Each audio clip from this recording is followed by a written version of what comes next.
Thank you so much. It's great to be here to close out Ignite on what feels like a fall evening. And what that means to close out is that I'm the only one that hasn't been drinking. And a fall evening means that it's boot season. I'm keeping them on. But I used to wear a very different kind of combat boot, which was the US Army issue combat boot. And I was only 22 when I first climbed into the cockpit of the Apache attack helicopter.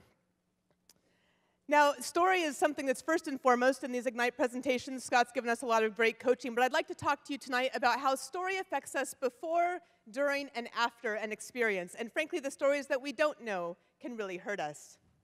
So when I know a little bit about story because before I stepped into that cockpit, a month before graduating college, the state aviation officer looked at me and said, "You realize you will never fly an attack aircraft."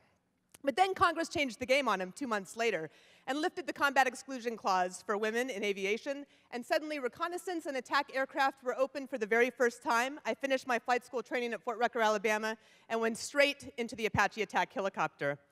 Now, story does not change along with policy, and on the way to the airfield to train, one of my fellow students turned around, looked at me, and said, "You know, I've got buddies where you're going. They said they were getting a female out there. They don't think you can hang in the field." So of course I knew that stories would be like this because by the time I'd graduated college, I'd seen Top Gun at least a dozen times. And all of the pilots are men. And there's one woman that's in that movie that you will remember has the seam that runs up the back of her stocking. So even so, I went to Fort Bragg, North Carolina, 3rd of the 229th Attack Aviation Regiment, as the first woman out of 120 men to fly the Apache. A few guys, thank you. A few of the older guys had flown in Vietnam, and we were the Flying Tigers, so our unit crest showed Liz, a buxom red woman, like you saw up on stage, straddling a tiger because we were the Flying Tigers, and that's where women fit into the narrative. My first year, instead of being assigned to a flight platoon like most lieutenants, I was put into staff and had to fight for my flight time. And my boss that year, I remember, is saying, "Well, don't worry, you'll be married by the time you're 25.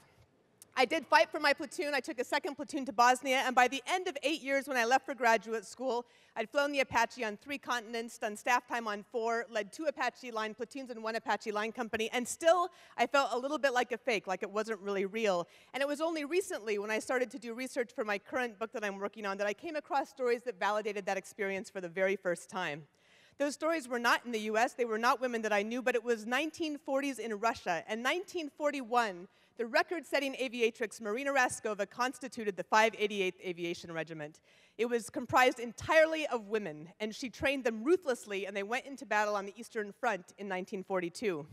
They flew obsolete PO-2 biplanes, and those PO-2s were so slow that their maximum speed was below the stall speed of the German Messerschmitts, which made it very difficult for the Germans to shoot them down. And they approached their targets silently, cutting their engines just before dropping their payload so the Germans could only hear the flapping of the canvas on their wings and dubbed them the Night Witches.